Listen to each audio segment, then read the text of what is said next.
السلام عليكم ورحمة الله وبركاته وقدام بين دجال ساعة بدن قاتي أو أفر مر ولبا سدا أي دتك ديجان كنا حقيقين لا يسكوس صلاتي كهدي أرجع حساب الشباب بلو وريكتي ديجان كمساجد على الجدود وراح يكون بالوضع بيساك كهد وكقاضي ديجان كاسي مجال داسي أو دور سنة كور لبس سنة دور بلاد كور لقى حرية كهذا سلجع إذا بدأ الدولة ده يكون مع وسيلة ده هالكاس كلها هاي بانا وير كلبو إكيي أو كحدو أيكو إكيسي مركي هرا ولا لك عي ولا يسكو صلاتي هذا ولا إسودي أفر رجال عليس أياب دجال كاسيل لا يسكو صون النقضي لكن وقدام بين كحدي خوارج تهيد أياك عن كهينتا مجال ده مساجد على الجدود كعنتا كودكتي ديجان كوا ديجان استراتيجية وحاوسكو حدا هيرشبيلية جلمدو ومرين استراتيجية ومرن أسهل لها جرمك كجلمدو كيمادا إني توس وجاران أفاف كهرة أما قيبت وقطن بيصير قبل كشاب الله ضحية خسارة بدن ودي مشروع يداو عمل باكرة محابيس لقتي بجرو عيدا كركم مدا إلا يشن أسكري وصورنا هذا أدو جدانا كل يرجع حساب هاي باقي بسطي أو أفضل بطور لا تكتي هل لنا داوعة أفرتك لو في يومهن وخسارة إيادا نفتر كذا محبس إن لقا قبصدو ديجان كي لقا قبصدو رج لقا قلايو كوا لقا قداوعو قواديد كادي يهوب كادي لقا فرطو أرين آد مصيبة وآ أيام ما أنت كد علي ديجان كمساجد على الجدود وحا إنتا سيسيد دير عيب تمانتا مدحويني سوماليا هايستا غير كودي لبادي بيلود اقودتون كوينيد إساقا هايبتيسي إيا قويسكيسا أهيد أيا تقال كاسي بانيين dhalinyaradi Soomaaliyeed ee ciidanka militariga hayda shirqool ayaa lagu laayay iyo kuwa waliba daraawiishta arin ceeb ah oo la yaab leh ayaa maanta ka dhacday masaajid cali guduud waxaan horeyga Soomaaliyeed uga dhicin weeye abgal maanta gabadhiisu lama guursan karo lagama tagsan karo gabadh lama siin karo lama tacaamuli karo ceebta maanta ay dhigeen ee qarankii Soomaaliyeed ay dhigeen waa dul istaagi doonaa حالات السلاح أي واحد عين كعن كوينتا مجالده كحد يرجع حسده أي كوهيان أضياشي مجالده أو شرب كسر وي شرب وكحد يرجع حسده شرب لا أبقى العصبة بلدها أنت نودانو مشت أيضا واسوق على أنتنا هتو عليكم سود هذا مقالك الله يكسر أركيدنا نولو ذاك قيبتا كومنتيجا أي نقوم باللورة ساكة هيرتي بيكحد يرجع حسده سيد عادة بقوهايد جواري وحيابها قرحاي كسو بوحيين بي لقلين سالجدي iyo fariisiimihii ciidamada dawladda iyo kuwa macawisleyda ay halkaas ku lahaayeen dagaal saacado qaatay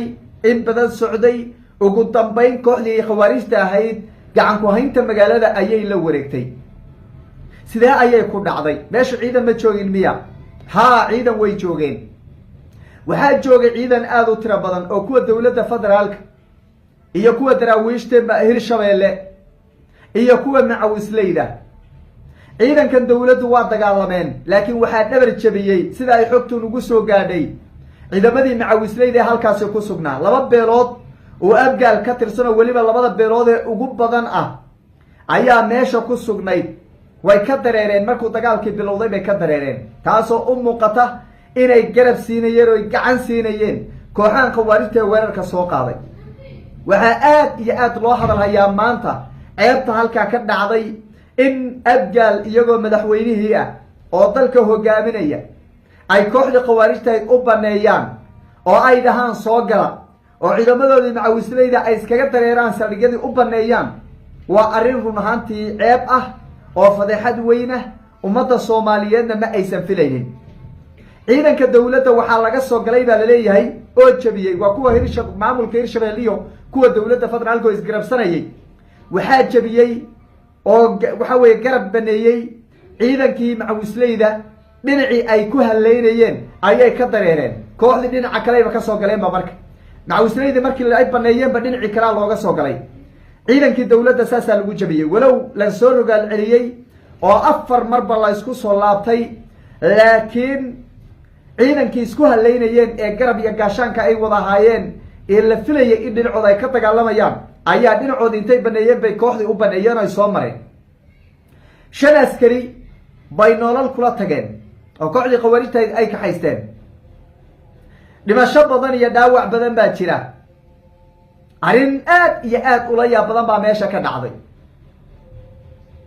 arrin ceeb ah oon la filaynin baa masaajid cali guduud ka dhacday. taas marka ummadda soomaaliyeed social media inaad aragteen warowma hayee facebooka iyo meel walba waxaa taagan abgaal waa wada shabaabba. abgaal laba go-aan bay qaateen. laba go-aan ayay mid ka qaateen. qaranka hantidiisa aan cunno, hubkiisa aan qaadanno, rasaastiisa aan daldalanno, hanti wixii soomaalida wada lahayd oo dhan aan cunno, laakiin yeena u dhimanin, yeena u dagaalamin, yeena u dhaawacmin, yeena difaacin, wixiisa aan cunun. argagixisadayna karba siinayaan markii la fiiriyo habka ay wax u dhacayaan. deegaanadan hantidii soomaali oo dhan la iskugu keenay, ciidankii soomaaliyeed oo dhan la iskugu keenay, ummaddii soomaaliyeed oo dhan iskugu imaatay. abgaal baa degan oo keliya, dadka kale la degan aad bay u yaryihiin, waa fara ku tiris. argagixisadu waa kaa kolba meel bay kasoo geli, kolba deegaan bay qabsani, kolba meel bay lasii wareegi. bal yaabka adduuniya ceebta dhacday. horta ceebtaasaa maanta dhacday. madaxweynihii soomaaliya degmada cadaylu ku sugan yahay oo furimaha dagaalku xalay habeen horeba bariyey. qaylo ayuu afka furtay. qaylo abgaalo waad ceebayseen, tolgaayo tolkay way ceebeeyey, tolaayo tolbeelay buu yidhi baa la yidhi. wuxuu yidhi oo u amray caawa abgaal waan ka toloobiya, waan ka bixi haddii caawa masaajid cali guduud dib loo qaban waayo. oo maxaa la qaban? qabashadeedu maxay tani?